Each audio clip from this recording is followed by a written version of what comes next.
Welcome to the Techno-Digital School. My name is Miguel Herrez, and in this video I bring you the 5 keys to master Abaqus using Python, also known as Abaqus scripting. So, let's get started.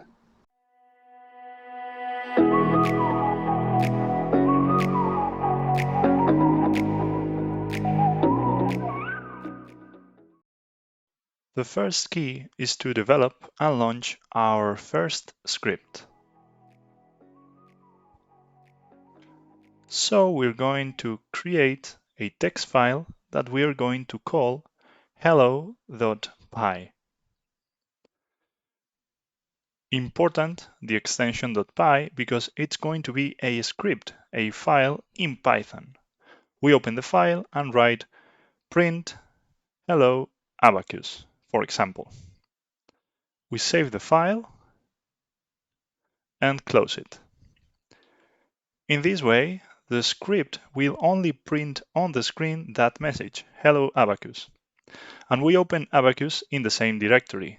To do this, we hold Shift while we click with the right mouse button to bring up the option to open the PowerShell window here or open the command line if you're not using Windows 10. Normally, we would write Abaqus Kai to open Abaqus, but in my case, I'm going to type ABQ19 Kai because I'm using the 2019 Student Edition. We open Abaqus, and to execute the script, we simply go to File, Run Script, and choose the file that we have just created. And see how it has written, indeed, how we expected, hello Abaqus down here. Congratulations, you have launched your first script. This, as I say, is a demonstration script, but it should be noted that any action that we perform in the Abaqus interface has its corresponding command through Python. So you can imagine the amount of time and effort that can be saved through these scripts. Since these scripts not only allow to develop models, that is to do the preprocessing, but they can also launch the simulations, read the results, that is the post-process, and any task that you can imagine in just a few seconds most of the times. One of the ways to automate and accelerate these tasks is through macros.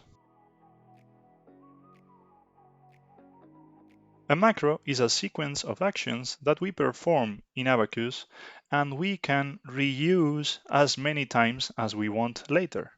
To see how it works, we're going to build a simple part and we are going to mesh it. But first, we have to go to File, Macro Manager. We create a new macro that we will call, for example, create part. We're going to save it in the work directory. It is the directory in which we were, in which our previous script hello.py is located. Continue. And when we see this window, all the actions we carry out from now on are going to be recorded in this macro. First, we're going to create a part that will simply be an orthohedron, a solid box, from an extrusion.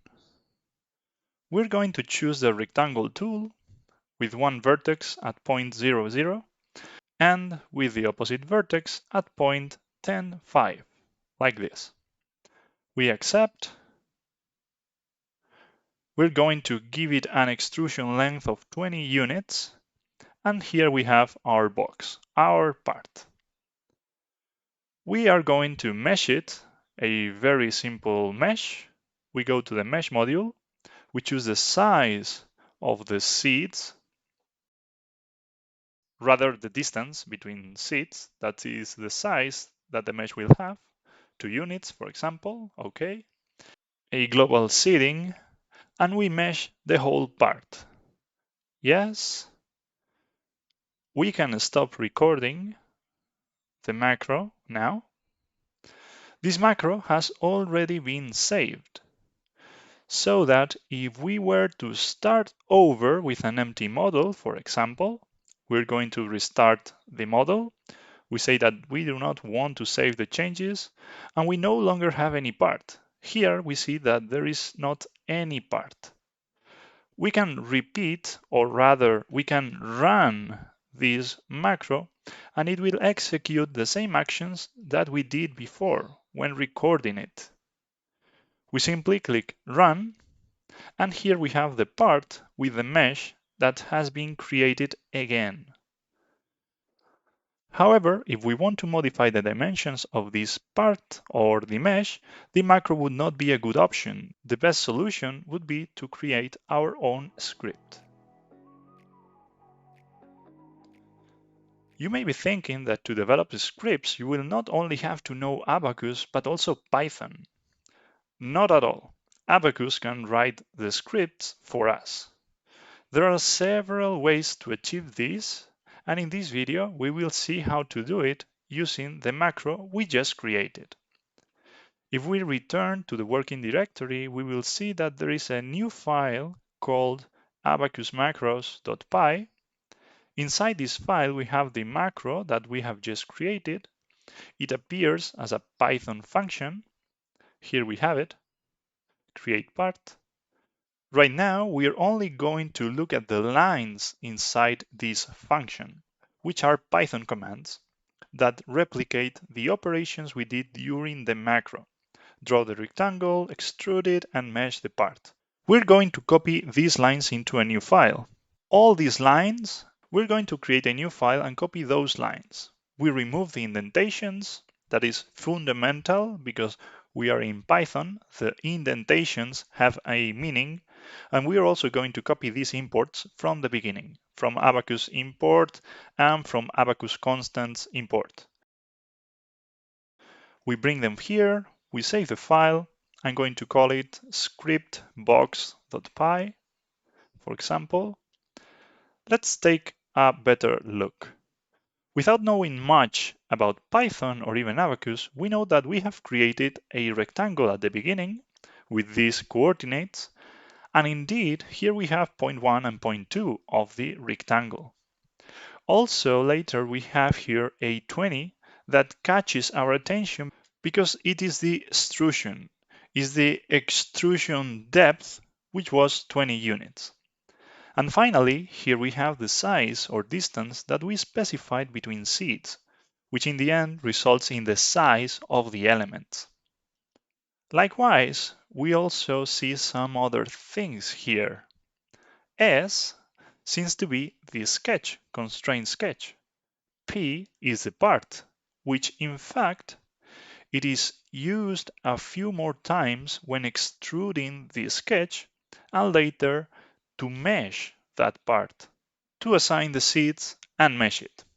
We will keep in mind that P is the part. We save and close and return to Abaqus.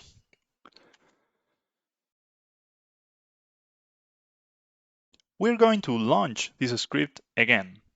We create a new empty model, file, run a script, and as expected, we have not changed any dimension. We get the same geometry, but we could modify it in the script. In this way, we could obtain, in this case, boxes of any dimension with the mesh size that we want instantly. It is still a very simple example, but it is already a more practical example. The next key is the command line that Abaqus includes in the KI, that is, in the interface. It's a bit hidden, but it's tremendously useful for checking or correcting errors in our scripts. We have to come down here on the yellow square with the black arrows, and here we have it.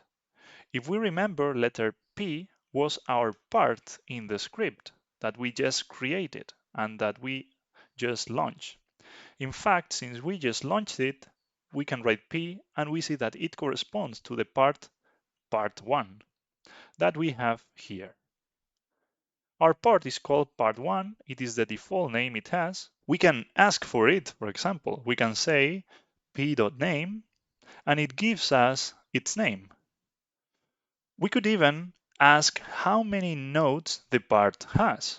like this, len p.nodes, and it tells us that it has 264 nodes.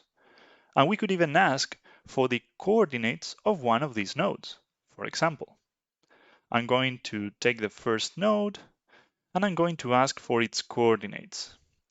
It gives us the XYZ coordinates of that node. In this console, we can actually write the same commands that we would write in a script. That is why it's very useful when debugging and testing scripts.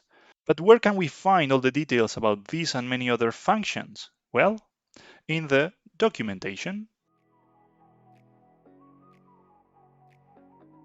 Abaqus documentation is one of its strong points. It covers each and every aspect of Abaqus and is also very complete and detailed, in addition to including many solved examples here in the Abaqus example problems guide. In this case, the documentation about the scripting or programming with Python is in the programming block.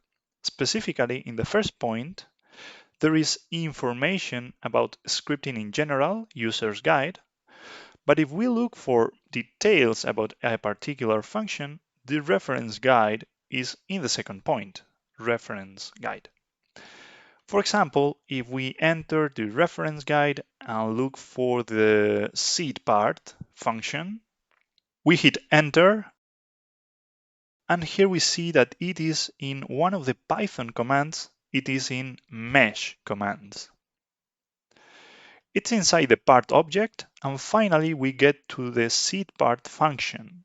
It tells us what this function consists of. What's its purpose?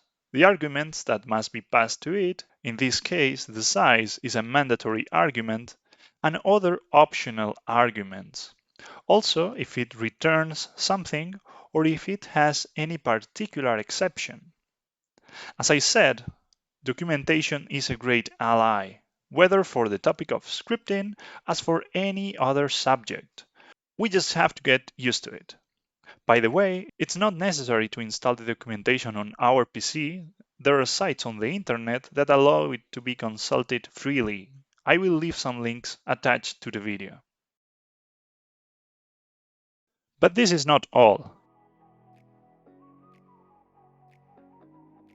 Finally, I bring an example of a more complete script with which we can generate a model of an impact, launch it, and post-process it. Everything automatically. We come to File, Run Script, and here we have the script. The script has already generated the model, is a quarter symmetry model of an impact with a spherical projectile on a square panel. And the script asks if we want also to launch and post-process the model. Let's say yes. Well, the model is being simulated right now. It is running, as we say. I take this opportunity to remind you that you can download this script by subscribing to technodigitalschool.com. Okay, the simulation finished. The first thing that we see below is a result of the post-process that we have done with the script. It computes the residual velocity of the projectile. The initial velocity was 80 meters per second, and after perforating the panel, it has been slowed down, and the residual velocity of the projectile is 42 meters per second. In the visualization, we also see that we have some deleted elements that represent the perforation that the projectile goes from one side of the panel to the other. And we have also represented in the visualization the symmetries that we had taken advantage of to reduce the cost of the problem, because here we have undone them, simply for visualization. And that was all for this video. And that was all for this video. I hope that you find it useful. See you at the Techno Digital School with a lot more content. See you soon!